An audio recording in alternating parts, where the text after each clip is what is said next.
ProsperityClassics.com presents The Science of Getting Rich.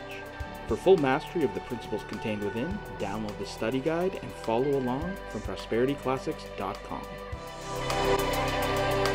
Number 6. How riches come to you.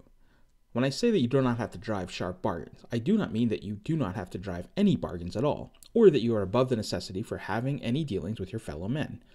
I mean that you will not need to deal with them unfairly. You do not have to get something for nothing, but you can give every person more than you take from him.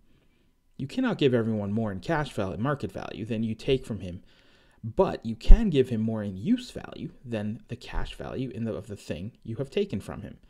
The paper and ink and other material in this book may not be worth the money you pay for it, but if the ideas suggested by it bring you thousands of dollars, you have not been wronged by the people who sold it to you. They have given you a great use value for a small cash value. Let us suppose that I own a picture by one of the great artists, which in a developed society is worth thousands of dollars. I take it to Baffin Bay and by salesmanship induce a native dweller to give me a bundle of furs worth $500 for it.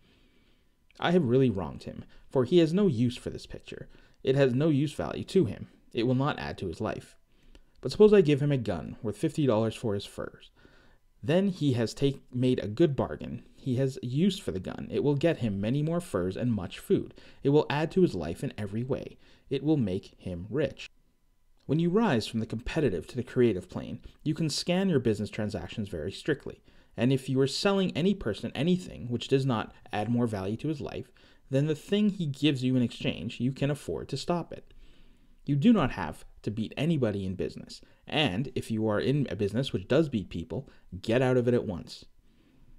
Give everyone more in use value than you take from them in cash value.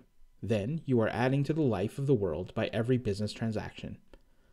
If you have people working for you, you might take from them more in cash value than you pay for them in wages, but you can also organize your business that it will be filled with the principle of advancement, so that each employee who wishes to do so may advance a little every day. You can make your business do for your employees what this book is doing for you. You can so conduct your business that it will be of a sort of ladder by which every employee who will take the trouble may climb to riches himself. And given the opportunity, if he will not do so, it is not your fault. And finally, just because you are the cause of creation of your riches from formless substance which permeates all of your environment, it does not follow that they are to take shape from the atmosphere and come into being before your eyes. If you want a sewing machine, for instance, I do not mean to tell you that you are to impress the thought of a sewing machine on thinking substance until the machine is formed without hands, in a room where you sit or elsewhere.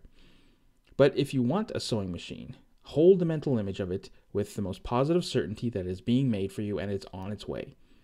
After once forming the thought, have the most absolute and unquestioning faith that the sewing machine is coming. Never think of it or speak of it in any other way as being sure to arrive. Claim it as already yours. It will be brought to you by the power of supreme intelligence acting upon the minds. If you live in Maine, it may be that a person will be brought from Texas or Japan to engage in some transaction that will result in your getting what you want. If so, the whole matter will be as much to that person's advantage as it is to yours. Do not forget for a moment that the thinking substance is through all and in all, communicating with all, and can influence all. The desire of thinking substance for fuller life and better living has caused creation of all the sewing machines already made, and will cause the creation of millions more, and will, whenever people set in motion by desire and faith, and by acting in a certain way. You can certainly have a sewing machine in your house, and it's just as certain that you can have any other thing or things which you want and which you will use for the advancement of your own life and the lives of others. You need not hesitate about asking largely. It is your Father's pleasure to give you the kingdom, said Jesus. Original substance wants to live all that is possible in you, and wants you to have all that you can use and will use for the living of the most abundant life. If you fix upon your consciousness the fact that your desire for possession of riches is one of with the desire of the supreme power for more complete expression, your faith becomes invincible. Once I saw a little boy sitting at a piano, vainly trying to bring harmony out of the keys. I saw that he was grieved and provoked by the inability to play real music. I asked him, and cause of his vexation, and he answered, I can feel the music in me, but I can't make my hands go right. The music in him was the urge of original substance, containing all the possibilities of all life. All that there is of the possibility is seeking expression through people. God wants those who can play music to have pianos and every other instrument, and to have the means to cultivate their talents to the fullest extent. He wants those who can appreciate beauty to be able to surround themselves with beautiful things. He wants those who can discern truth to every opportunity to travel and observe. He wants those who can appreciate dress to be beautifully clothed, and those who can appreciate good food to be luxuriously fed. He wants all of these things because it is in himself that enjoys and appreciates them. They are his creation. It is God who wants to play and sing and enjoy beauty and proclaim truth and wear fine clothes and eat good foods. It is God that worketh in you and will and to do, said Apostle Paul. The desire you feel for riches is the infinite seeking to express himself in you and is sought to find expression in the little boy at the piano. So you need not hesitate to ask largely. Your part is to focus on and express that desire to God. This is a difficult point with most people. They retain something of the old idea that poverty is a self-sacrifice are pleasing to God. They look upon poverty as part of the plan, a necessity of nature. They have the idea that God has finished his work and made all that he can make, and that the majority of people must stay poor because there is not enough to go around. They hold on to much of this erroneous thought that they feel ashamed to ask for wealth. They try not to want more and to live a very modest competence, just enough to make them fairly comfortable. I recall now the case of one student who was told that he must get in mind a clear picture of the things he desired, so that the creative thought of him might be impressed on formless substance. He was a very poor man, living in a rented house and having only what he earned from day to day, and he could not grasp the fact that all wealth was his.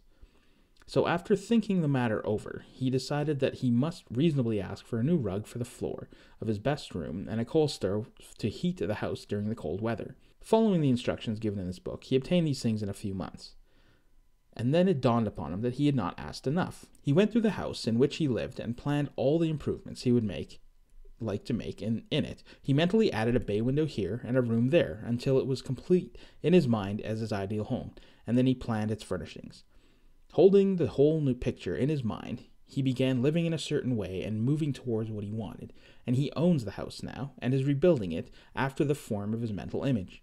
And now, with still larger faith, he is going on to greater things. It has been unto him according to his faith, and so it is with you, and with all of you.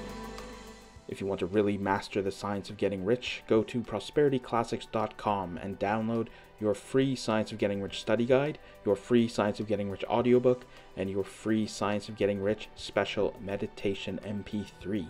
Also, please consider donating $1 via Patreon to show your support. Thanks for watching.